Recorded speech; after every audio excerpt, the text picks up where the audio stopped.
Hay muchas situaciones en las que queremos conocer la probabilidad de que ocurra un evento particular sobre la base de evidencias parciales. El resultado que podemos utilizar para responder a estas preguntas data del siglo XVIII y es el teorema de Bayes.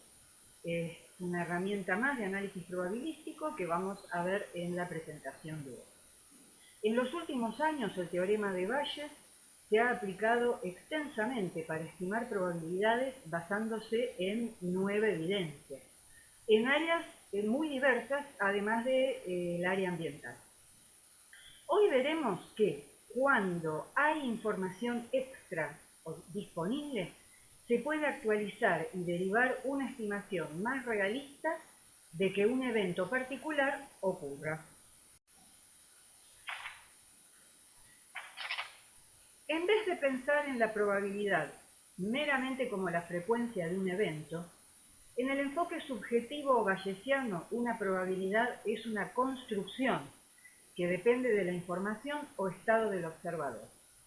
En tanto se reúne nueva información, el observador puede revisar el entendimiento del sistema, de forma tal que la probabilidad de un evento debe recalcularse si sabemos con certeza que otro evento ha ocurrido y ambos no son independientes.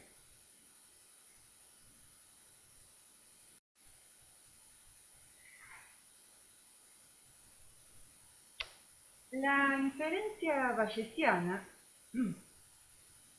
conforma una aproximación metodológica y los recursos para hacer inferencia bayesiana se conocen desde hace más de 200 años. El reverendo Thomas Bayes resolvió cuantitativamente por entonces el problema de determinar cuál de varias hipótesis es más probable sobre la base de los datos. Su descubrimiento básico se conoce como el teorema de Bayes.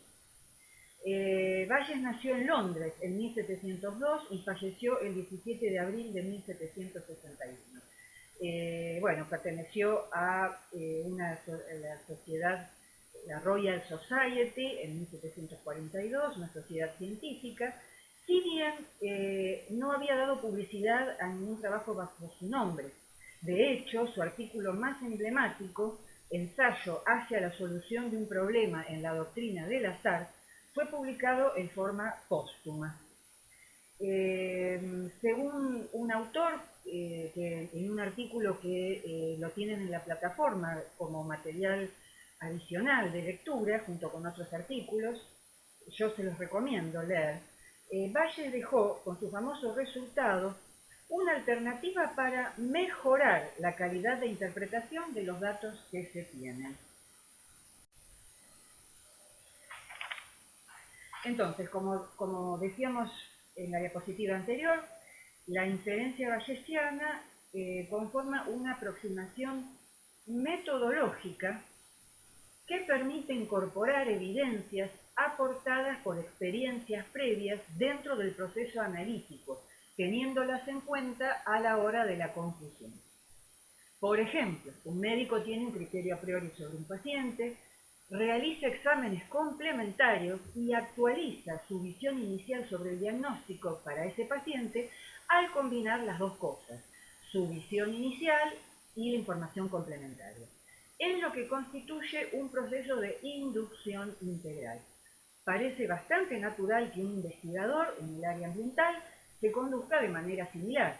Esta es exactamente la forma en que se aplica el pensamiento bayesiano. Constituye entonces la inferencia bayesiana un enfoque alternativo para el análisis estadístico de datos que se diferencia de los métodos convencionales de inferencia por la forma en que asume y maneja la probabilidad, algo ya habíamos visto en la presentación de análisis probabilístico cuando nos referíamos o hacíamos una diferencia entre la probabilidad del enfoque, según el enfoque clásico, y la probabilidad subjetiva o enfoque bayesiano. La definición clásica frecuentista considera que la probabilidad es el límite de frecuencias relativas o proporciones de eventos observables. pero la probabilidad puede también resultar de una construcción del observador, que corresponde a un grado de certeza que tenga acerca de una afirmación. Como en este marco las probabilidades variarán de una persona a otra, las habíamos llamado ya en la presentación anterior probabilidades subjetivas o grados de creencia. La alternativa bayesiana se maneja con esta última variante, sin excluir la primera. Nos puede sonar a cierta arbitrariedad la palabra subjetivo. Sin embargo, el hecho de que diferentes sujetos atribuyan probabilidades diferentes a un mismo evento no significa que se conduzcan de manera arbitraria. Por otro lado, la palabra objetivo sugiere observabilidad directa. Sin embargo, cuando hablamos de límites de las frecuencias relativas, lo definimos en términos de secuencias infinitas que tampoco son observables. Un ejemplo muy directo para ustedes. ¿Qué probabilidad hay que un estudiante apruebe un examen? Para emitir una respuesta, nadie exigiría someterlos a ustedes 1000 veces a ese examen para poder contar cuántas veces aprobó y poder computar el porcentaje de éxito. La inducción bayesiana consiste en usar recursos probabilísticos para cambiar o actualizar nuestra asignación probabilística inicial o previa, o a priori, para empezar a utilizar la terminología del análisis bayesiano.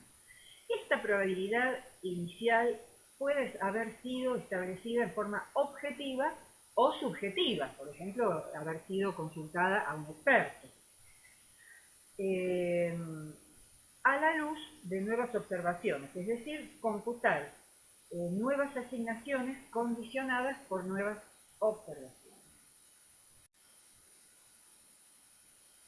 Bueno, para trabajar con análisis bayesiano es necesario que revisemos las reglas de probabilidad, ya que el teorema de Bayes se deriva justamente de una de estas reglas de probabilidad. Bien, en este cuadro vamos a considerar, o sea, para seguir este cuadro, consideremos dos eventos.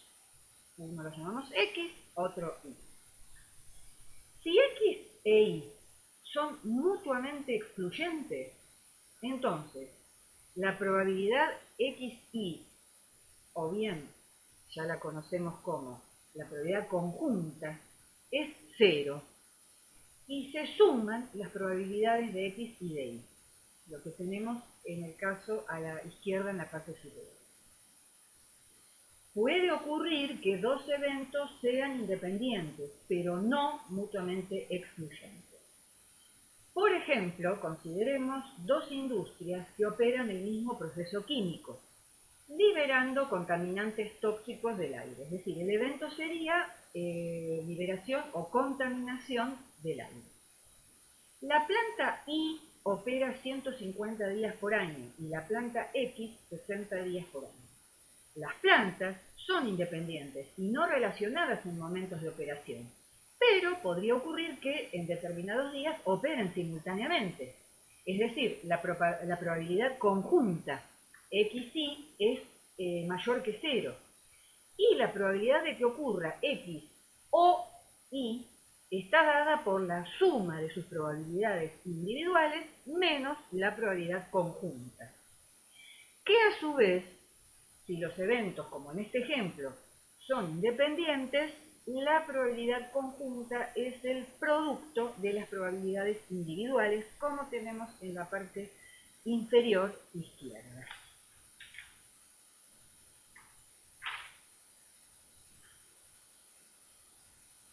Recapitulando, ¿qué pasa con la independencia entonces? Si dos eventos son independientes, la probabilidad de su intersección, como para apelar a los dibujitos de los conjuntos que tienen en la parte superior, u ocurrencia conjunta, está dada por el producto de sus probabilidades individuales. Y la probabilidad de la unión de los dos eventos, por ejemplo, que ocurra uno u otro de ellos está dada por la suma de sus probabilidades individuales menos la probabilidad conjunta. Recapitulando un poquito más para atrás, para eventos mutuamente excluyentes habíamos visto entonces que la probabilidad conjunta es 0. Por lo tanto, la probabilidad de unión es la suma de las dos probabilidades individuales. Pero en la parte inferior derecha de nuestras reglas hay un remarcado en colores. ¿Por qué? Porque nos interesa una situación en la cual, y que ocurre a menudo, en la cual dos eventos no son independientes y la ocurrencia de uno altera la probabilidad del segundo. Podemos estar interesados en la probabilidad condicional de un segundo evento, dado que el primer evento ya ha ocurrido. En general definimos la probabilidad condicional como la probabilidad de i dado x es igual a la probabilidad conjunta dividido la probabilidad marginal del evento condicionante. O bien, bueno, yo lo dije al revés como lo tienen en la diapositiva, la probabilidad de x dado y es la probabilidad de x e y conjunta dividido la probabilidad marginal de y.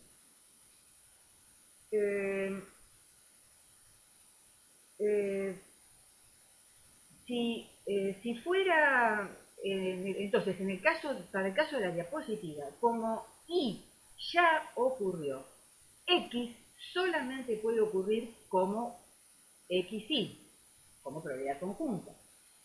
Y los elementos que representan a x sin xy quedan excluidos. Ahora, la conjunta, recuadrito último inferior derecho, es el producto, derivado de la definición previa, de la probabilidad condicional por la probabilidad marginal en este caso, de y o de x. Alternativamente, si primero hubiera ocurrido el evento x, entonces tenemos el cuadro, tal como está en el cuadro de texto, repetimos, la probabilidad de x dado y es la probabilidad conjunta dividida la probabilidad de y. Si primero hubiera ocurrido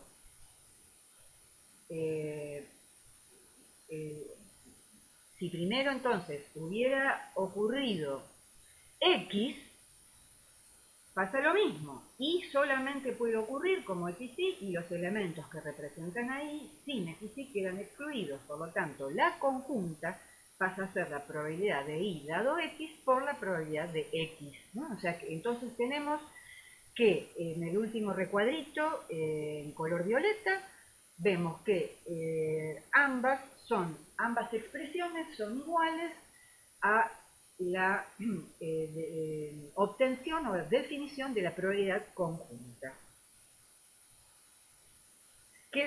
Podríamos decir que quedan igualadas ambas alternativas para obtener la probabilidad conjunta. Estos son los elementos de las reglas de probabilidad que nos permiten ya derivar el teorema de Bayes.